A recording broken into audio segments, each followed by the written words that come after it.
compartir con ustedes, hermanos, y les voy a invitar. Vamos a recorrer en la Biblia varios versículos, pero vamos a centrarnos en el Evangelio de Juan. El Evangelio de Juan, el capítulo 17, del versículo 1 al 26. No estaremos leyendo todos los versículos, pero ahí estaremos centrando el mensaje de esta mañana, que tiene por título, hermanos, la oración de Jesús por la iglesia. ¿Cuántos sabemos que Jesús oró por su iglesia, hermanos? Amén. Jesús oró por su iglesia. Una de sus grandes preocupaciones, entre otras muchas, es que Jesús oraba por su iglesia. Aunque su título o su subtítulo en la Biblia dice, en este capítulo 17, Jesús ora por sus discípulos, ¿verdad? Pero sus discípulos son también la iglesia de Jesucristo en aquel entonces, como hoy lo somos ustedes y yo. Es interesante, hermanos, ver y analizar lo que Jesús está pidiendo en esta oración. ¿Sí? Y yo logro encontrar cosas bien interesantes, únicas y hermosas para la iglesia. Jesús sanó, hermanos. En el Evangelio de Marcos encontramos allí una gran serie, una gran cantidad de milagros que Jesús realizó. Pero también entre el peregrinar de nuestro Señor Jesucristo, Él estaba demasiado, y déjenme usar esta expresión, hermanos, preocupado por la unidad de la iglesia. Cristo ha querido desde siempre, hermanos, desde que fue fundado, desde que fue creado el hombre allá en el huerto del Edén, Dios puso en él que luchara y que perseverara en la unidad que Él quiere. Y hoy en esta mañana vamos a ver esta oración de Jesús. ¿Qué es lo que Jesús está pidiendo en esta oración, hermanos? El versículo 21 del capítulo 17 de Juan dice de la siguiente manera. Lo tienen, hermanos, solamente síganlo y déjenme darle lectura. Amén. La palabra dice: para que todos sean, ¿qué, hermanos? Uno. No los escucho. Para que todos sean, ¿qué? Uno. ¿Como quién? Como tú, oh Padre, ¿en quién? En mí y yo en ti. Que también, ¿quiénes? Ellos sean uno en nosotros. ¿Cuál es la razón, hermanos, de que Jesús está pidiendo en su oración al Padre esta unidad? Hay una razón ahí. ¿Cuál es la razón que dice el Evangelio? Para que el mundo crea que ¿qué? Que tú me enviaste. Hermanos, Jesucristo en ningún momento se olvidó de que el mundo que a Él no le creía, que el mundo que en Él no confiaba, tenía que tener la salvación como el mundo que creyó en Él. ¿Sí? Y dice entonces al Padre: Señor, permite que estos, refiriéndose a los discípulos, ahora aplicándolo a la iglesia, que nosotros, hermanos, estuviésemos en unidad, que fuésemos uno, así como tú, Señor, y yo somos uno. El mundo necesita el día de hoy, hermanos, ver a la iglesia en unidad, unificados. ¿Sí? Y esta es la oración que está pidiendo Jesús. Miren, hermanos, quiero que me acompañen sin que pierdan esto. Vamos al Evangelio de Marcos, en el capítulo 2, y vamos a recorrer esta historia interesante que está escrita en este Evangelio, el capítulo 2, donde Jesús, hermanos, también manifestó ese amor por los perdidos, por los enfermos, y trajo sanidad a ellos. Y aquí hay una historia muy, muy interesante. El capítulo 2, del versículo 1 al 12, se habla de lo que Jesús hizo con un paralítico. Pero si observamos bien esta historia, hermanos, no solamente fue Jesús el que actuó para sanar a ese enfermo. Y quiero que pongamos esmerada atención en esto. Sí, Marcos está narrando que fueron 4 personas las que vieron a un paralítico tirado sobre la calle. Jesús llegó a ese pueblo, llegó a ese lugar, iba pasando por ahí, hermanos, y el paralítico tenía necesidad de ser sanado.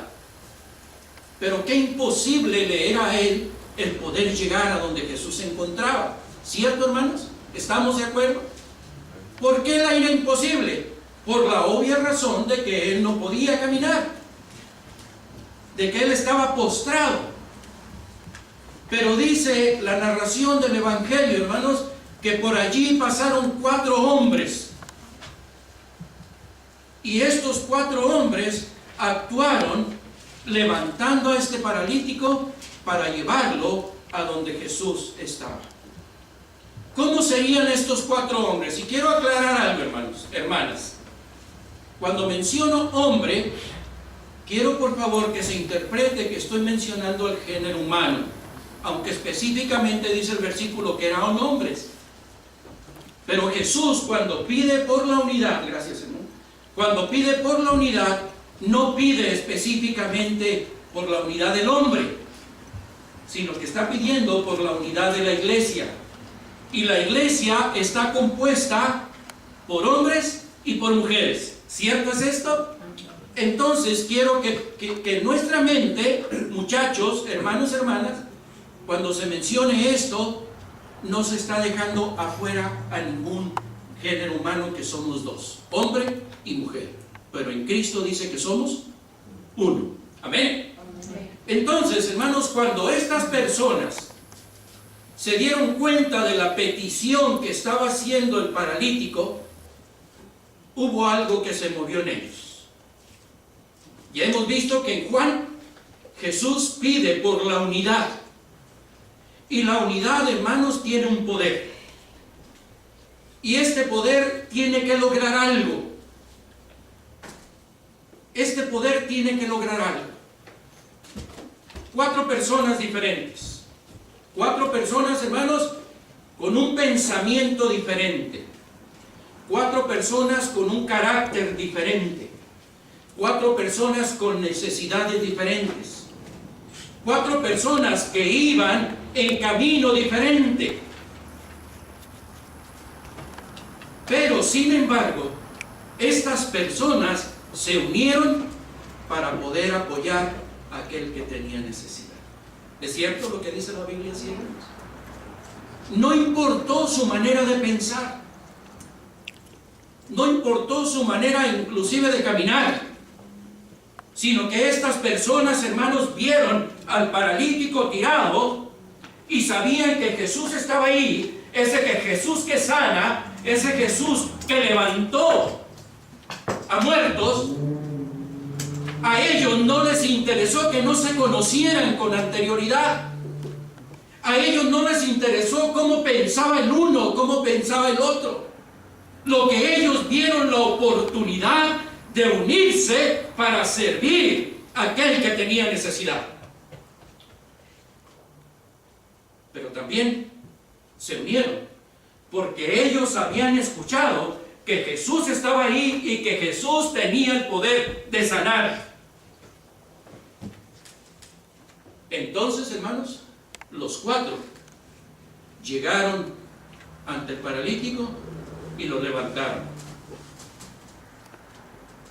y actuaron en y con fe. Jesús pide que la iglesia tenga fe. ¿Cierto, hermanos? ¿Fe en quién? Fe en Él, fe en Dios, fe en que Él volverá, fe en, como dice este canto que recién entonamos, hermanos, en que Él va a volver, que la trompeta ya está sonando, hermanos, ¿verdad? Y que Cristo va a volver. Pero en este caso, lo que estamos analizando y estudiando, muchachos, hermanos, es la unidad de la iglesia. 4 personas distintas. ¿Qué enfrentaron estas 4 personas para llevar al paralítico a Jesús, hermanos? ¿Les fue fácil? ¿Les fue sencillo? ¿Solamente lo levantaron y caminaron? Dice la palabra de Dios, hermanos, en el versículo 5 de Marcos capítulo 2, dice el versículo 5, e inmediatamente se juntaron muchos de manera que ya no cabían ni aún a la puerta, y les predicaba la palabra. ¿Quién? Jesús les predicaba, pero había una multitud allí. Entonces, dice el versículo 3, vinieron a él unos trayendo un paralítico que era cargado por 4. Y como no podían acercarse a él a causa de la multitud, ¿qué hicieron? ¿Qué barrera tuvieron que romper estos 4 para lograr su cometido? ¿Qué barrera tuvieron que romper? ¿No les importó a ellos la gran multitud? ¿Acaso, hermanos, muchachos, ellos se desanimaron cuando vieron que no podían pasar con el paralítico? ¿Acaso ellos dijeron, no podemos, esto es imposible, hay mucha gente, no podemos entrar? ¿Saben qué? Que se siga quedando paralítico. No podemos. ¿Eso pensaron los 4 hermanos? No, absolutamente no. Sino que los 4 hermanos estaban convencidos de lo que estaban haciendo. Y cuando levantaron aquel paralítico, lo levantaron con fe. Porque sabían que Jesús tenía y hasta hoy tiene el poder de sanar, de liberar, de transformar. Amén, hermanos. Hasta el día de hoy Jesús tiene este poder. Luego dice el mismo versículo, hermanos, que estas personas, a pesar de que son diferentes, enfrentaron un trabajo útil. Hicieron juntos un trabajo útil. Qué bendición de aquel paralítico, ¿verdad? Qué gozoso, qué contento se debió de haber sentido cuando se sintió él que lo levantaron y lo llevaron. Pero a mí me llama poderosamente la atención, hermanos, la fe y el actuar de estos 4. No se amedrentaron, no se sintieron frenados por la multitud que había, sino que dice la palabra que estos subieron al techo, ¿verdad? ¿Y qué hicieron, hermanos? Abrieron el techo. Imagínense la gente, ¿qué están haciendo estos locos? ¡Ey, paren a esos, quítenlos! ¿Cuánta gente de afuera pudo haber dicho, no puedes entrar, no estás viendo que está lleno aquí? ¿Cómo se te ocurre traer a este hombre que está enfermo? ¿Por dónde lo vas a meter? ¿Por qué están, bajen a esos? Están locos. Me imagino yo que muchos de los que estaban ahí pudieron haber pensado esto. Y aquellos se detuvieron, se frenaron ante esas críticas, ante esas amenazas quizás que muchos le hicieron. La Biblia dice que no. Ellos perseveraron en su esfuerzo, en su trabajo, con su fe, siendo unidos para lograr un objetivo. ¿Lo lograron, hermanos? Lo lograron. ¿Cuál fue la recompensa, hermanos? Que Dios ve y que Jesús vio ante la unidad de estos. ¿Dejar al paralítico como estaba? No. Jesús le dijo, levántate. La fe de ellos, la unidad de ellos fue premiada con la sanidad de aquel hombre. Jesús pide unidad para su iglesia. El poder de la unidad logra que, a pesar de que eran diferentes, había fe, había un trabajo útil por hacerse. La fe logra ser perseverantes, continuar a pesar de lo que haya. Luego, hermanos, en Isaías, en el Antiguo Testamento, en el capítulo 52, versículo 8, encontramos lo que logra la fe. El versículo 52 de Isaías 52:8 dice: voz de tus atalayas, alzarán la voz juntamente, darán voces de júbilo, porque ojo a ojo verán que Jehová vuelve a traer a Sión. ¿A dónde nos lleva este versículo? Porque estamos hablando de la oración de Jesús por la unidad de su iglesia. Aquí vimos en Marcos a 4 hombres comunes y corrientes, expresándolo de esta manera, que se unieron, hicieron un trabajo. Aquí en Isaías estamos viendo y podemos encontrar en este versículo la armonía que puede y debe de haber entre los líderes de la iglesia. Dice la palabra de Dios, voz de atalayas. Los atalayas son aquellos que anunciamos la palabra del Señor. Los líderes de la iglesia son aquellos que llevan una responsabilidad en la iglesia. Pero aquí Isaías está diciendo, voz de atalayas, alzarán la voz, juntamente darán voces. Jesús pide por la unidad de su iglesia. La unidad tiene el poder de lograr un trabajo útil, hacer las cosas con entusiasmo, tener ánimo, tener fe, ser perseverantes, como lo vemos en Marcos. Y acá el liderazgo, logrando una armonía en la unidad. Jesús sabe, hermanos, que la unidad da poder a la oración. Y eso lo tiene bien claro Jesús. Vayan conmigo, por favor, allá a Mateo capítulo 18. Jesús sabe, hermanos, que la unidad da poder a la oración. Lo anterior era el poder de la unidad logra cosas. Y aquí estamos viendo que Jesús sabe que la unidad da poder a la oración. Estamos tratando de reunirnos a las 9:30 de la mañana, hermanos, para orar en este lugar, ¿cierto? ¿Cuál debiera de ser el propósito? Estar a las 9:30 de la mañana para orar, porque la iglesia necesita oración. Ustedes y yo necesitamos orar, hermanos. Mateo capítulo 18, versículo 20, hermanos, dice que para hacer esto, dice: otra vez os digo, que si 2 de vosotros se pusieran de acuerdo en la tierra acerca de cualquier cosa que pidiesen, ¿qué va a pasar, hermanos? Les será hecho por mi Padre que está en los cielos. Qué importante la unidad, ¿verdad, hermanos? Por eso Jesús se esforzó, ya casi en los términos, ya cuando Jesús prácticamente estaba para ir a ser crucificado. En ninguna otra parte prácticamente de la Biblia se narra en el Nuevo Testamento como lo está narrando Juan aquí, y dice: Jesús alzó sus ojos hacia el cielo, hacia el Padre. Jesús sabía dónde iba. Jesús sabía que ya su tiempo estaba por terminar.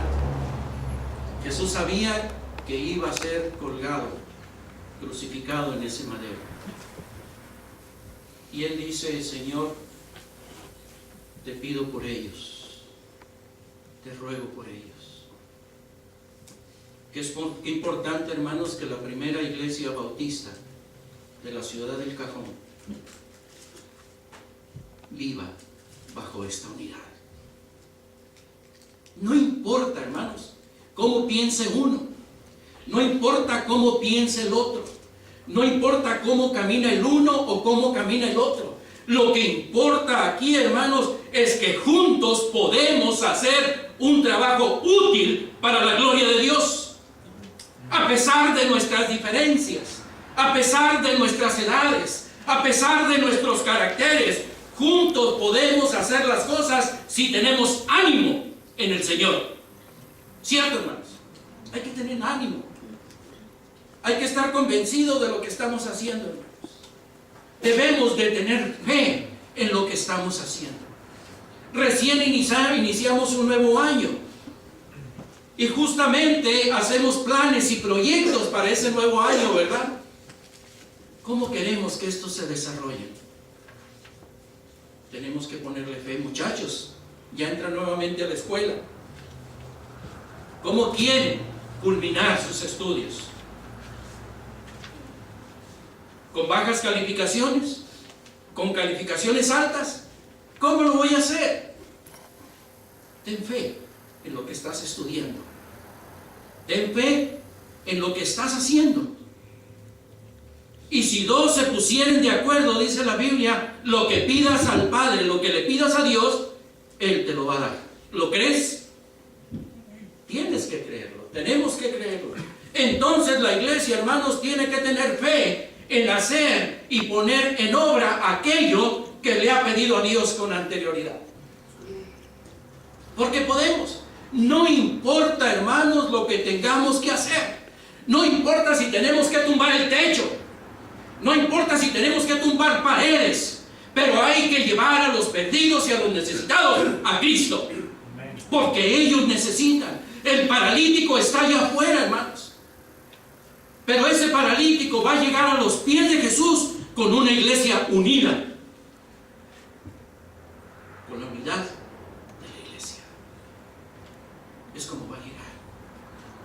Una iglesia que no está unida, va a haber muchos paralíticos allá afuera muriendo, sin fe y sin esperanza.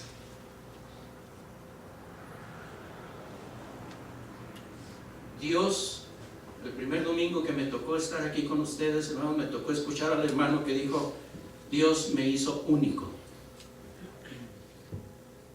Y cuando nosotros llegamos a entender esto en la iglesia, hermanos, que cada quien es único, la unidad es de mayor bendición.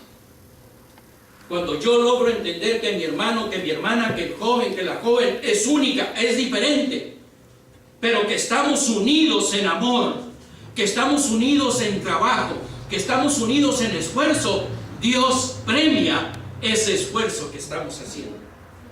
¿Lo queremos, hermanos?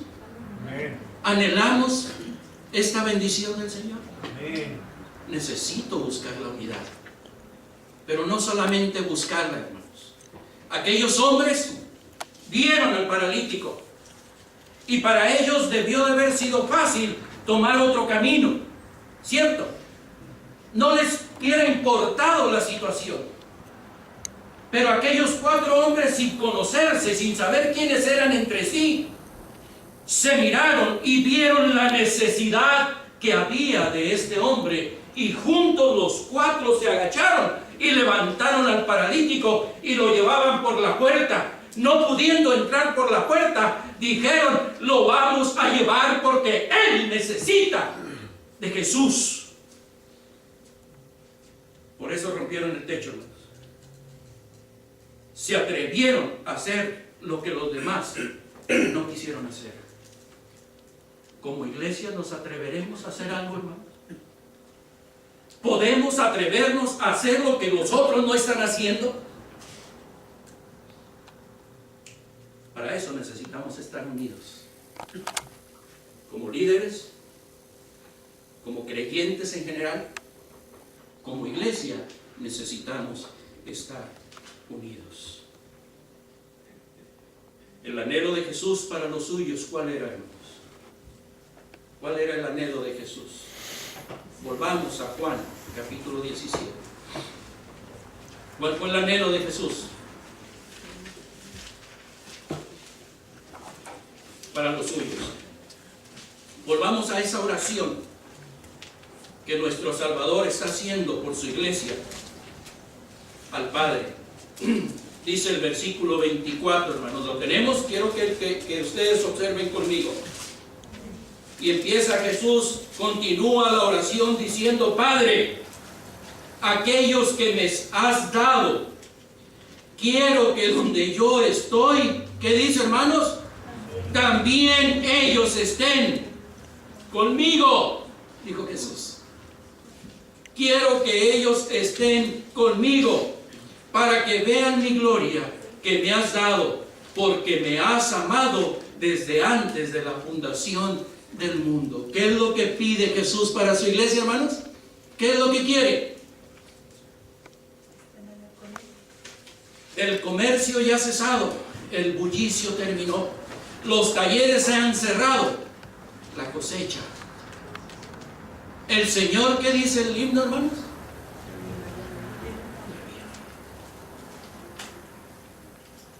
¿Qué es lo que pide Jesús, hermanos, en una iglesia con unidad?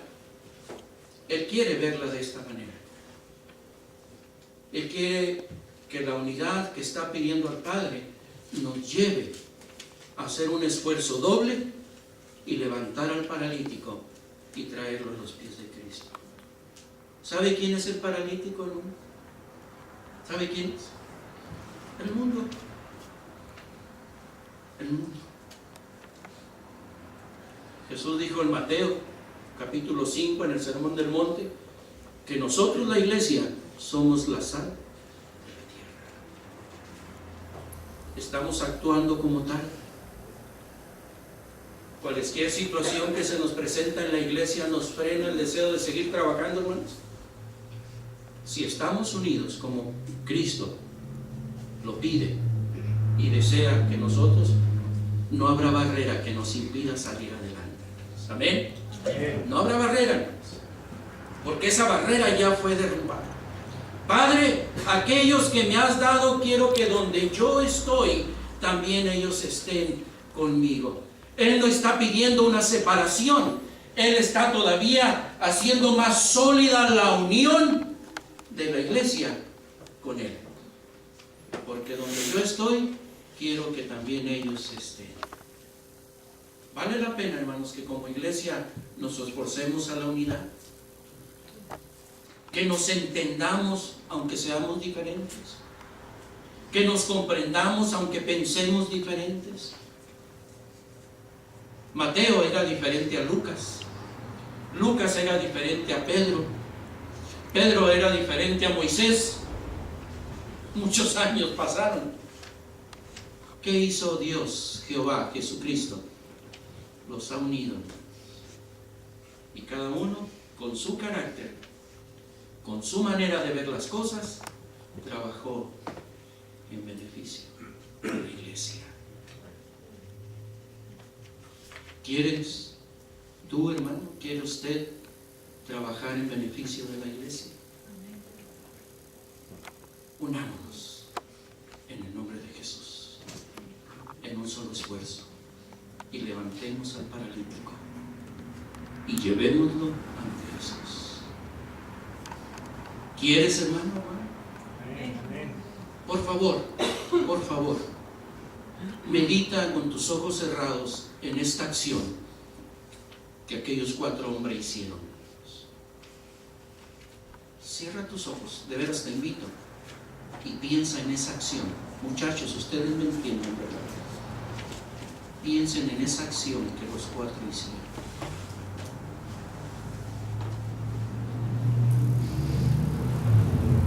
Y si usted, y si tú quieres ser uno de esos 4, te invito a que te pongas de pie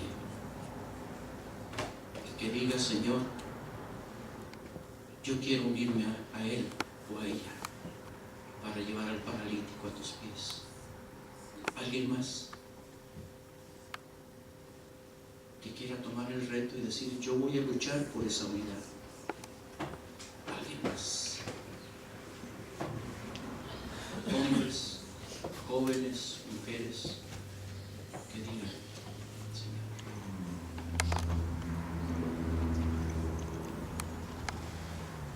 Me gustaría mucho, mi hermano, que acompañaras con ese canto en la melodía de El Señor ya viene. Y Él viene por una iglesia unida. Mientras escuchamos esto, hermanos, comprometámonos con Dios y digámosle: Señor, quiero estar unido en tu iglesia. No importa que piense diferente a mi hermano, a mi hermana. No importa que mi hermana o mi hermano piense diferente, pero creemos en Jesucristo. Se necesitan jóvenes, hombres y mujeres jóvenes, con valor, con decisión de ir a aquel lugar. No importa la barrera que haya que atravesar, porque Jesús ya la derribó. Él ya quitó ese techo y el camino está abierto. Jesús oró por una iglesia unida, y yo estoy convencido que la primera iglesia bautista del Cajón tiene esa capacidad de unidad para hacer lo que Dios quiere que hagamos. Padre, es el nombre de Jesucristo que vamos delante de ti con convicción, con confianza y con seguridad. Señor, no solamente en aquel entonces fueron 4 los que se pusieron de pie, sino que hoy en día somos más que ellos, que hemos entendido la oración que tú hacías al Padre, que quieres que unidos vayamos y levantemos y llevemos ante ti a aquel que te necesita. Por tu gracia y por tu misericordia, los que aquí estamos puestos de pie, los que estamos aún sentados, Señor, hemos ya recibido tu salvación. Permítenos que como líderes, que como miembros de la iglesia en general, busquemos esa unidad, vayamos en pos de ella, para que el mundo conozca que tú eres el Señor, que tú eres el Salvador. Que seamos ese testimonio fiel, que seamos ese ejemplo para aquellos que necesitan ver el poder de tu gracia y de tu amor. Bendito Dios, toma la vida de nosotros como iglesia. Únenos en tu amor, así como tú, Señor, y Dios están unidos en uno. Pero que el mundo pueda ver esa unidad en nosotros, porque a nosotros sí nos pueden ver, a nosotros nos pueden observar. Llénanos de tu gracia, llénanos de tu misericordia y de tu bendición, porque necesitamos ser uno como tú. Pongo en tus manos santas y benditas a esta iglesia, Señor, para que tú sigas pues manifestando tu gracia, tu justicia y tu poder en ella. En el nombre de Jesús alabamos y glorificamos tu nombre, Padre, hoy y siempre.